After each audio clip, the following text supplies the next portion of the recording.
আজকে আমরা এই ধরনের ভাইরাল এআই বেবি ডান্সের ভিডিও তৈরি করব।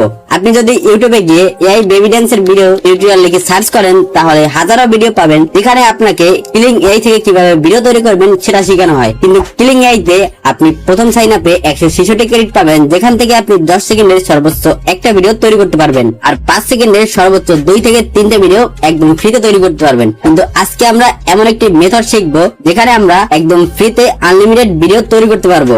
আর আপনি যদি ভুলেও এই ভিডিওতে ক্লিক করে থাকেন তাহলে একটা সেকেন্ডও স্কিপ করবেন না। যদি স্কিপ করেন তাহলে কিছুই বুঝতে পারবেন না। তাহলে চলুন শুরু করা যাক।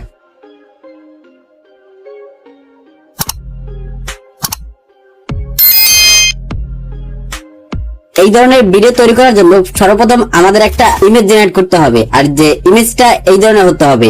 আমি কার্টুনের ইমেজ ব্যবহার করব, আপনি চাইলে রিয়েলিস্টিক ইমেজটাও নিতে পারেন। এই ধরনের ইমেজ তৈরি করার জন্য সর্বপ্রথম আমরা জেমিনি ব্যবহার করব। আপনার ফোনে যদি জেমিনি ইনস্টল না করা থাকে আপনি ইনস্টল করে নিতে পারেন, অথবা যে কোনো একটা ব্রাউজার থেকে আপনি জেমিনি ব্যবহার করতে পারেন।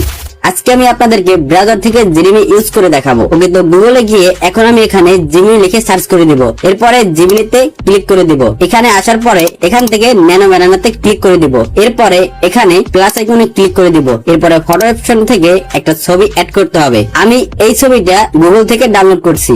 আপনি চাইলে আপনার পছন্দ মতো যে কোনো একটা ইমেজ এখানে ব্যবহার করতে পারেন। আপনার যদি নিজস্ব কোনো ইমেজ থাকে সেটাও আপনি চাইলে এখানে ব্যবহার করতে পারেন। ওকে, তো এখন এখানে একটা প্রম্পট দিতে হবে। এই প্রম্পটটা আমি আমার টেলিগ্রাম চ্যানেলে দিয়ে রাখবো, সেখান থেকে আপনারা নিয়ে নেবেন। ওকে, তো প্রম্পটটা পেস্ট করার পরে এখানে আমরা জেনারেটে ক্লিক করে দেব। এরপরে কিছুক্ষণ ওয়েট করতে হবে। মাত্র কয়েক সেকেন্ড ওয়েট করলেই জেমিনি আমাকে নরমাল ছবি থেকে 3D কার্টুনে কনভার্ট করে দিবে। তো আপনারা দেখতেই পাচ্ছেন ছবিটা কতটা রিয়েলিস্টিক এবং কিউট লাগতেছে। তো এখন আমাদের এই ছবিটাকে সেভ করতে হবে। সেভ করার জন্য ইমেজে ক্লিক করে ডান পাশে ডাউনলোড আইকনে ক্লিক করে ইমেজটাকে ডাউনলোড করে নিব।